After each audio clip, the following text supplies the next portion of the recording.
Hello, can you hear me? I think you can. Okay. Hello and welcome again. My name is Seref Arikan and I am the technical lead of Ocean Health Systems. I've been working on openEHR for more than 20 years now, both professionally and academically.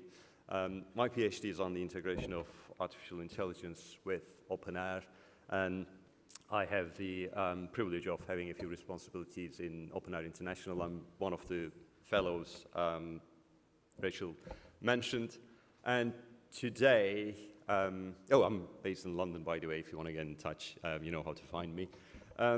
Today, I would like to talk to you about how Ocean supports analytics on population level openEHR data. But before we dive in, just a quick note about my slides. You will notice that they contain more details than what I will cover in my talk, and that is intentional. And I wanted to make them a useful resource that you can revisit later with more detail, so please do not worry about following every single detail in the slides.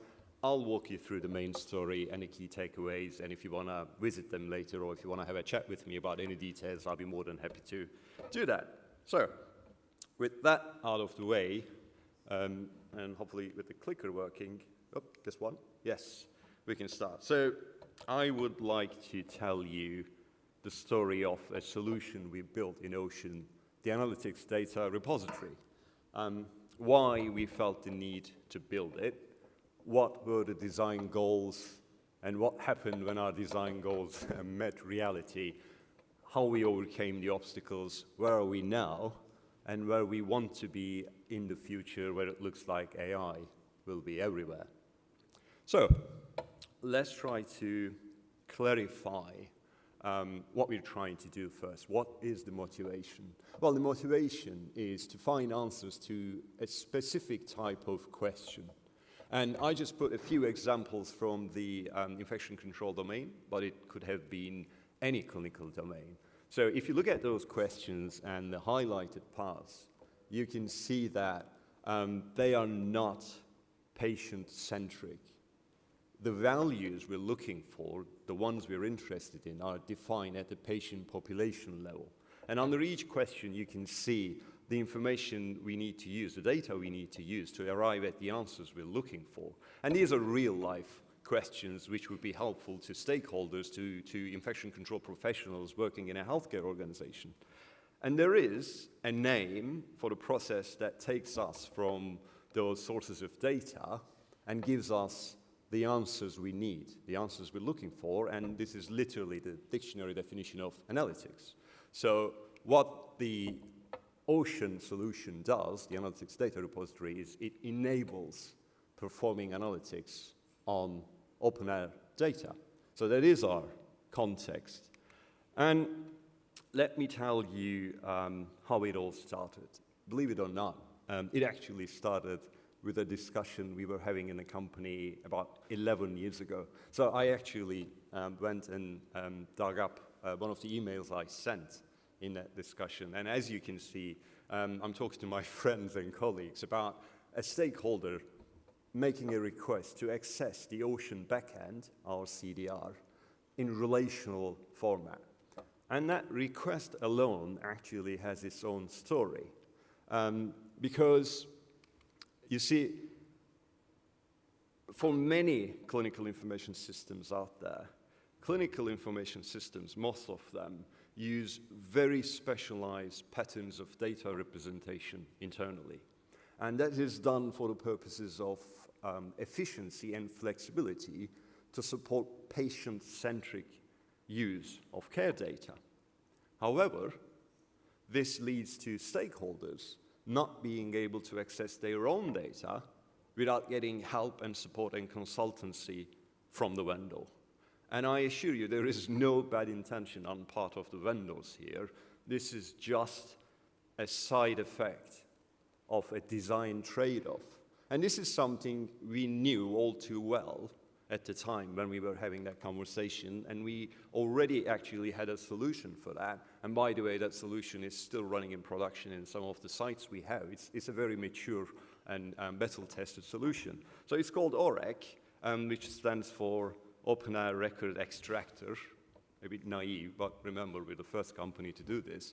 So what it does is it basically reaches out into our CDR and it extracts data, which is in that special format for various reasons, and then it creates a relational representation, a relational database with high-level concepts, which is just native to the people working on secondary uses of data. So you end up with these tables in a relational database with names and columns that directly correspond to domain concepts. So what we could have done is we could just say, yeah, here is the solution, go ahead. And it has some nice features. It lets us incrementally add data as it arrives, and it's the pool model, so you run it on demand whenever you want to populate or repopulate the relational representation. But that discussion took an interesting turn because we wanted to see if we can push things further. And at that point, our experience in openEHR showed us that we had an opportunity to go closer to where the stakeholders are, meeting them where they are. And the discussion then focused on, can we move a new solution closer to where they are? Closer meaning, can we build something that aligns with their existing investment, with their skills, with their technologies, that fits better into their day-to-day work? And in order to do that, we took some radical steps. We said, okay, it should be fully relational. They should only use SQL, because that's what they have experts in. Let's take AQL out of the picture, which is a language created in Ocean. And instead of that, let's use the relational access. And also, whatever data that goes into the CDR should be immediately available, or as quickly as possible, in this new solution. And also, we should make sure that we should make sure that this works for any openEHR data. So we use a small part of the openEHR standard to make sure that any openEHR data can be processed by this solution. So we gave it the name, the Analytics Data Repository, and then I think we got a little bit heated up and we added some features, but I'll talk about those later. So this is the core of the idea. And with this idea, we then moved on to the design phase. And in the design phase, when you put everything we wanted to accomplish together, you start thinking about, can we use the openEHR reference model, the fundamental building blocks of data in openEHR, as a relational representation? Because that gives you all the flexibility you need. And once you take that decision, which we did, then you end up with a natural outcome of that, where you want to replicate the higher level, more domain-specific representations, such as the ones you've seen with OREC. And then, in a way, the two-layer representation of openEHR, the RM and the archetypes, just re-emerges on the relational side under the ADR. And we said, okay, we also have to handle versioning, which is a core part of openEHR data. And then we made the decision to build the first set of high-level examples of those projections, of those views, like allergies, medications, infections, so that the stakeholders can use those as examples and build the ones they want to build in their own environment. And we actually implemented it all, but during the implementation and as we started to get this closer to stakeholders, we faced some challenges, which is what happens in real life all the time. First of all, we had to isolate the CDR and the ADR because they have different performance goals and different use cases, and you cannot let them have an effect in any way on each other. So we had to go with a distributed architecture, which is giving us a lot of safety and isolation and performance, but it also comes with its own complexities in terms of management and deployment. But that's fine, because compared to having brownfield deployments, as in having really large systems in place and then trying to introduce a new system for analytics at the full population level, has its own challenges.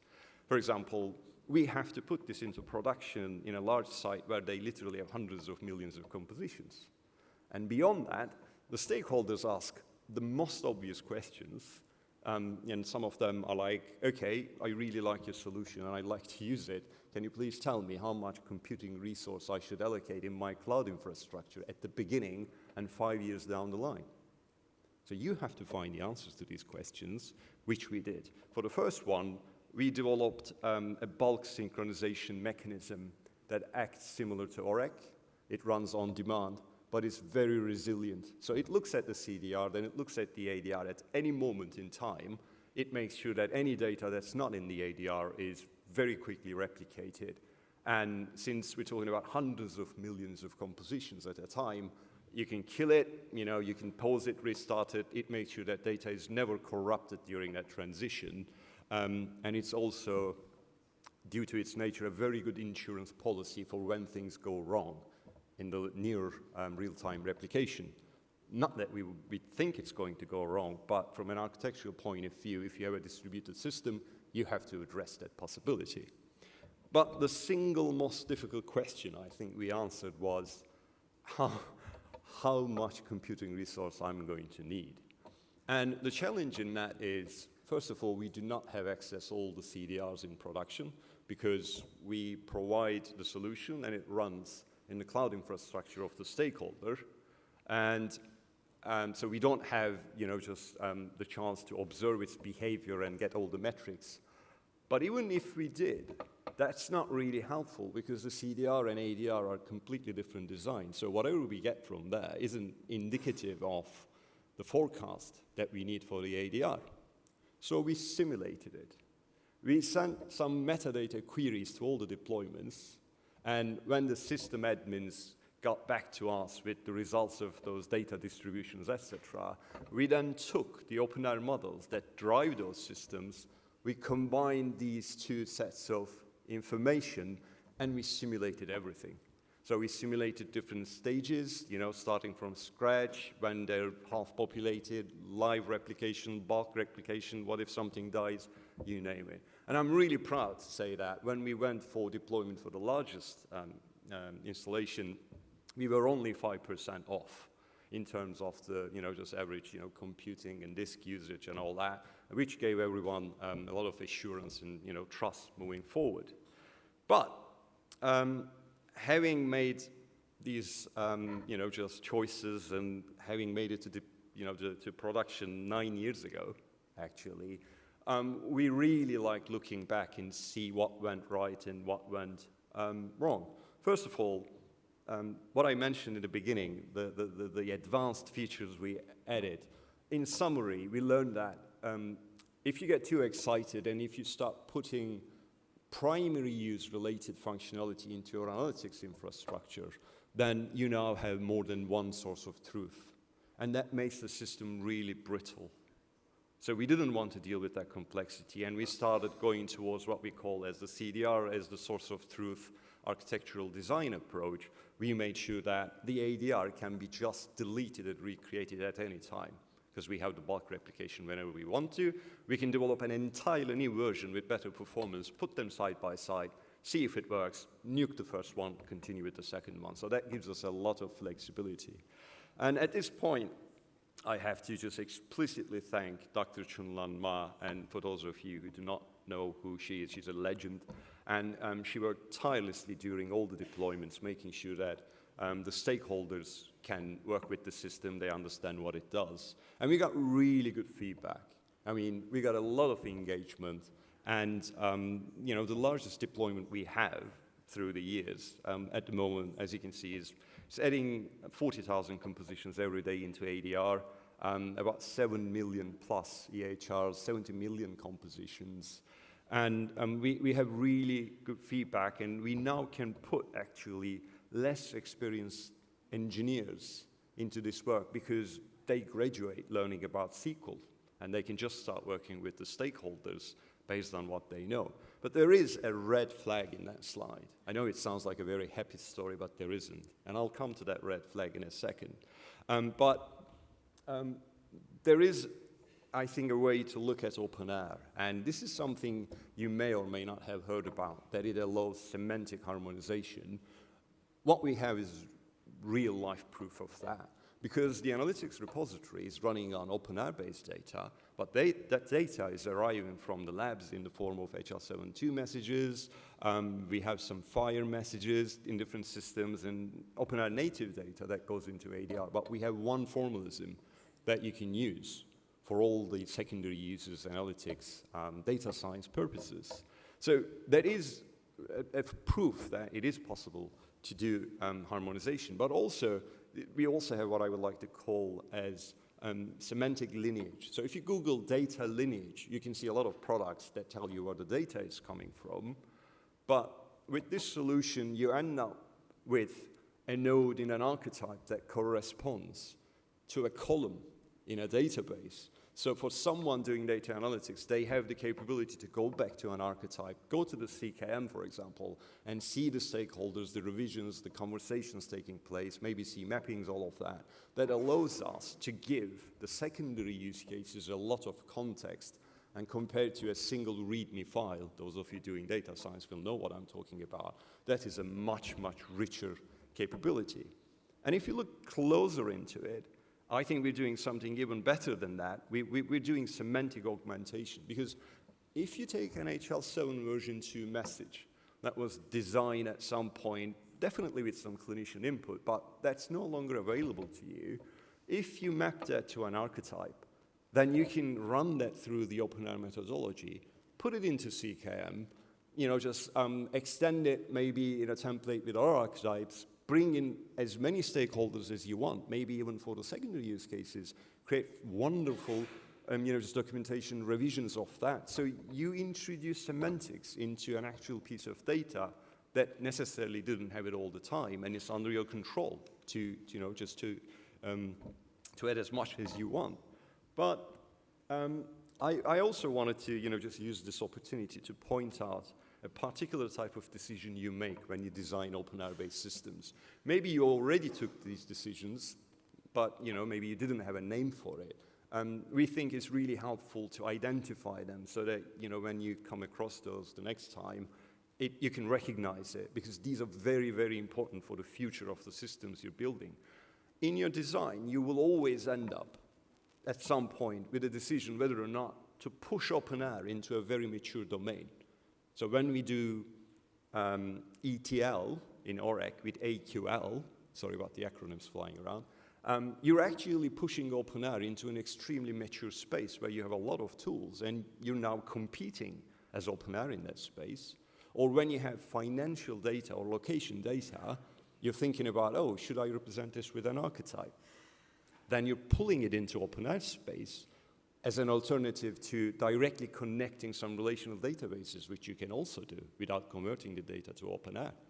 So I'm not saying, just there's a right or wrong answer here. All I'm saying is you should be aware of those decisions you're making, because these are the important ones that determine the success of your system going forward. And as you see, simulations saved us from some very tight spots.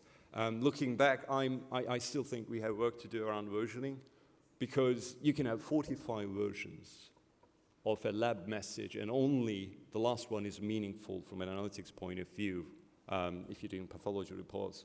But you can have another model where the previous versions are also meaningful, because that represents as a single instance something changing. And having all those things in an analytics environment makes it a bit tricky. And I think we need to work more on how to handle that, how to find a solution to that. But here is the red flag I talked about. Okay, everything went reasonably well, but the fact that Chunlan had to work really hard, in my opinion, if I'm trying to improve what we're doing, I think that's a red flag, because we wanted this to fit into the existing skills of everyone, every stakeholder. And we got a lot of engagement from the technical people, because they could see into the data fully.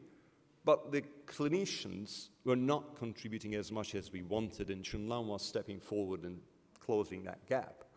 And that became our focus for the 2.0 design conversations, which is still going on. But we think that we need to empower the stakeholders. We shouldn't be a vendor that they run for consultancy. We should make this work out of the box for clinicians who actually define the essence of solutions. So we wanted to improve on that, and that's pretty much our focus for 2.0.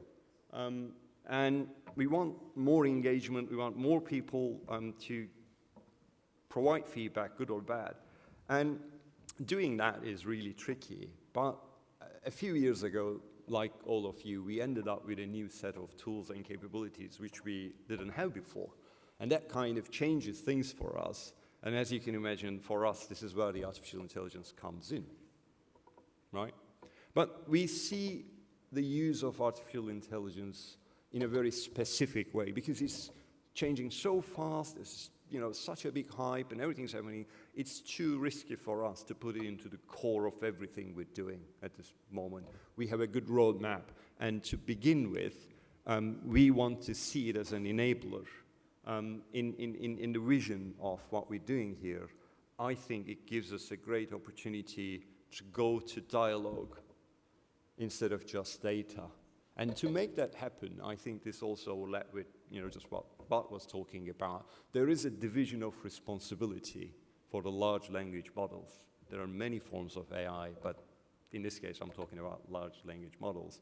So what we see is the capabilities we already have, the ones we're developing with openEHR, they remain as they are, but the LLM is a fantastic glue using the model context protocol and agents and orchestration that brings together those opportunities, because then you are really safe from just mostly the risk of hallucinations, and you have a factual source of truth where openEHR is providing you that clean and useful data and using the LLMs to include more people, more stakeholders in what you're doing. But I have to say this isn't going to come for free, okay? AI is not a tool, AI is a skill, because the return for your investment from using LLMs changes drastically if you develop what we usually call, a bit of a mechanical sympathy. Just a small understanding of how they work, what the risks are, how they function, just a little bit.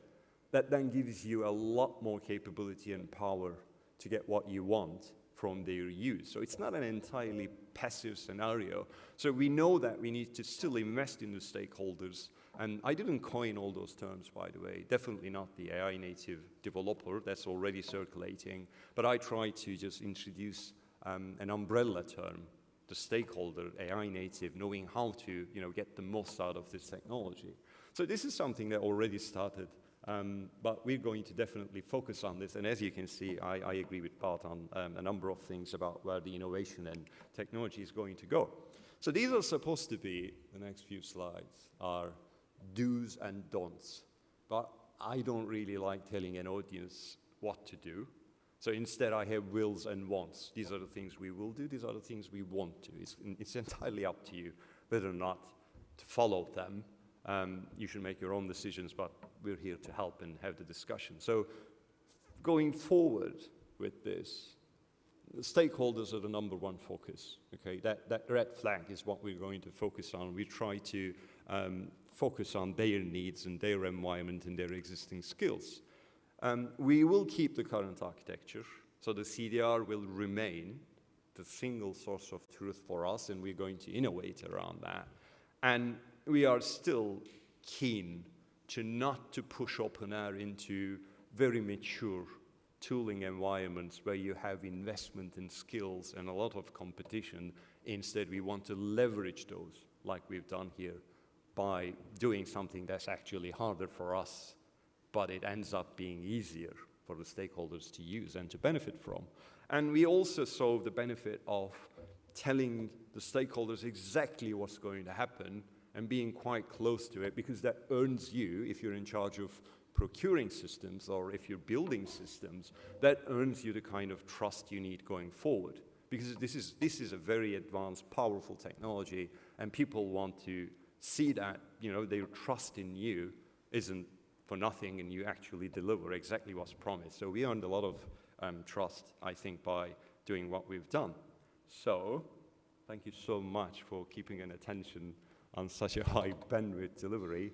For any questions or anything you want to talk, I'm here all day, but if we have a few minutes at the moment, I'm more than happy to take questions. I know if we're supposed to do that.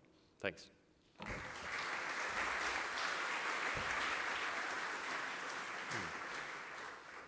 Are we doing questions? Or not? I can leave the stage. It's all right. Do you have any questions for Seref? Or would you like to hold them for later? We've obviously got the panel session as well. Yes, and Geordie as well. So I think, right, why not?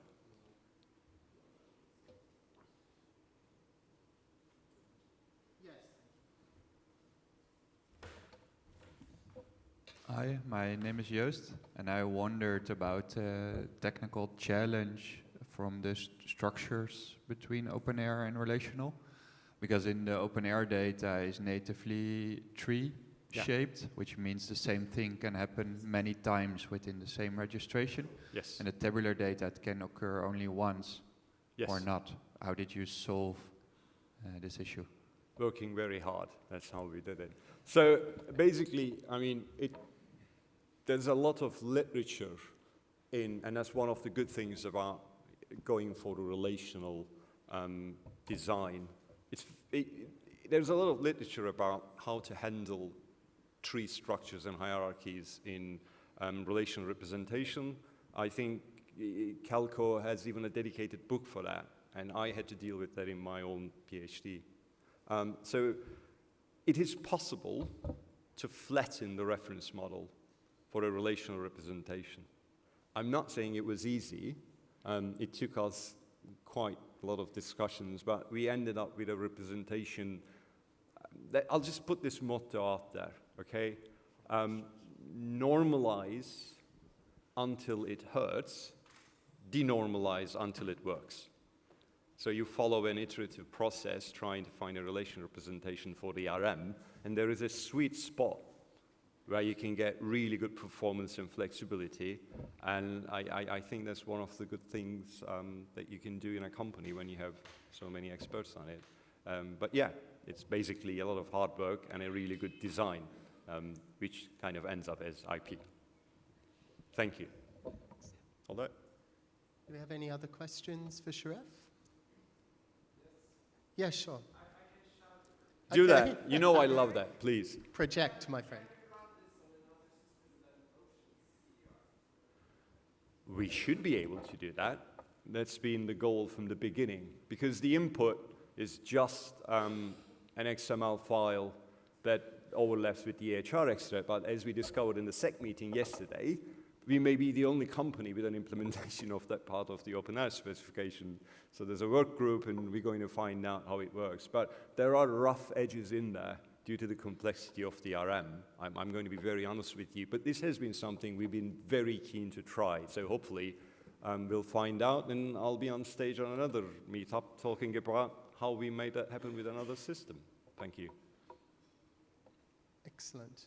If we don't have any other questions for Seref now, we'll obviously have the Thank panel you. very shortly, but please join me in thanking Seref for his presentation. Thank you so much.